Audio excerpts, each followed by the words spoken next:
Welcome to the third video in our series on the real reasons behind the hate for NewJeans. After dissecting the baseless claims of no talent and problematic concepts, today we're confronting the eye of the storm, the public clash between MHDHH and the hyein Corporation. Is this truly a tale of a crazy leader, an ungrateful artist, or a valiant fight for artistic vision? The third, and perhaps most revealing, sign that the vitriol aimed at NewJeans is profoundly misplaced, a testament to an industry's resistance to change and a public susceptibility to manufactured outrage, lies in the dramatic messy and public conflict with hyein. The accusations hurled were deafening. NewJeans is ungrateful. MHDHH is greedy, a madwoman, sabotaging her own creation. The narrative spun by certain factions painted a clear picture: a benevolent parent company, hyein, being betrayed by a rogue CEO and her naive artists.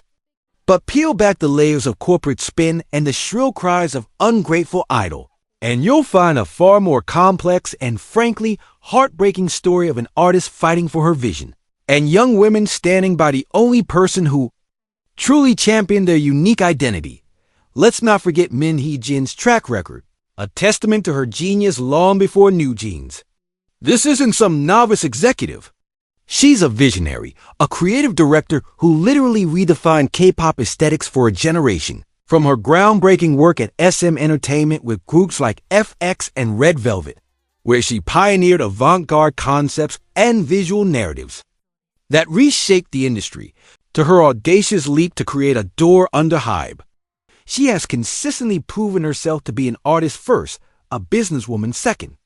Her move to hyein was ostensibly to be given the freedom to build something truly new, unburdened by corporate constraints. The promise was creative autonomy, the chance to craft a group from the ground up, imbued with her distinct artistic philosophy. So, when the accusations of greed and disloyalty started flying, one must ask, what was she truly fighting for? It wasn't simply about money. It was about creative control and the protection of her artistic creation. Imagine an architect building a masterpiece, pouring her soul into every design, every material choice, only for the developer to suddenly demand she add extra floors, change the facade, and lease out portions for unrelated businesses. MHDHJ saw NewJeans as her artistic children, painstakingly nurtured and brought to life. When she perceived attempts to dilute their unique identity, to perhaps push them into a more conventional K-pop mold, or even to marginalize her role in their future, she reacted as any passionate artist would, with fierce, unyielding protectiveness. Her outbursts, her seemingly erratic behavior in the public eye, were not the signs of madness, but the desperate, raw expressions of a creator pushed to the brink, fighting against a corporate machine that she felt was threatening to dismantle her life's work. And what about NewJeans themselves? The narrative painted them as passive recipients, perhaps even brainwashed victims, manipulated by their crazy CEO. This is perhaps the most insulting aspect of the criticism. To imply that these young women, who have dedicated their lives to their craft, lack the agency or intelligence to form their own opinions is utterly condescending. Their steadfast loyalty to MHDHJ was not a sign of naivety. It was a profound act of solidarity and gratitude. They stood by the woman who saw their potential, who created a unique space for them to thrive, and who shielded them from the very pressures that often crush young idols. They experienced firsthand the creative environment she fostered, the vision she brought to life. When the corporate conflict erupted, they didn't abandon her. They chose to side with the person who understood them, who fought for their artistic integrity, even if it meant risking their own burgeoning careers.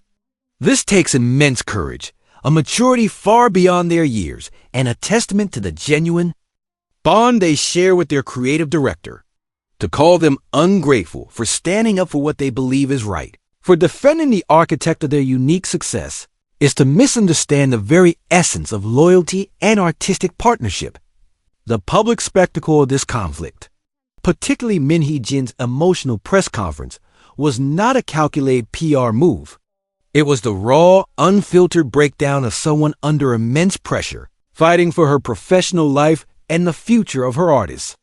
In an industry where corporate disputes are usually handled behind closed doors with sterile press releases, her unvarnished honesty, though chaotic, was a shocking and refreshing anomaly. It revealed the human cost of corporate power struggles, the vulnerabilities of even the most formidable figures. The hate she received for this display wasn't about her being crazy. It was about the discomfort of seeing the curtain pulled back, exposing the often brutal realities of the entertainment business that people prefer to ignore. It's easier to condemn the unprofessional outbursts than to scrutinize the systemic issues that might have led to it. Ultimately, the conflict with Hybe isn't a story of NewJeans and MHDHH's downfall.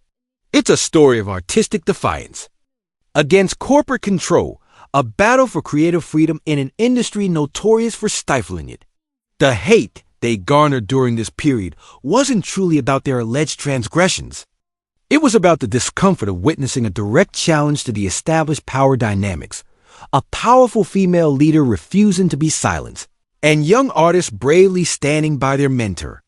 It revealed a deeply ingrained preference for idols who are seen, not heard, and executives who comply, not create waves. This backlash, therefore, serves as less of a condemnation of NewJeans and MHDHH, and more of an indictment of the rigid, often hypocritical expectations placed upon artists and their creators in the K-pop machine.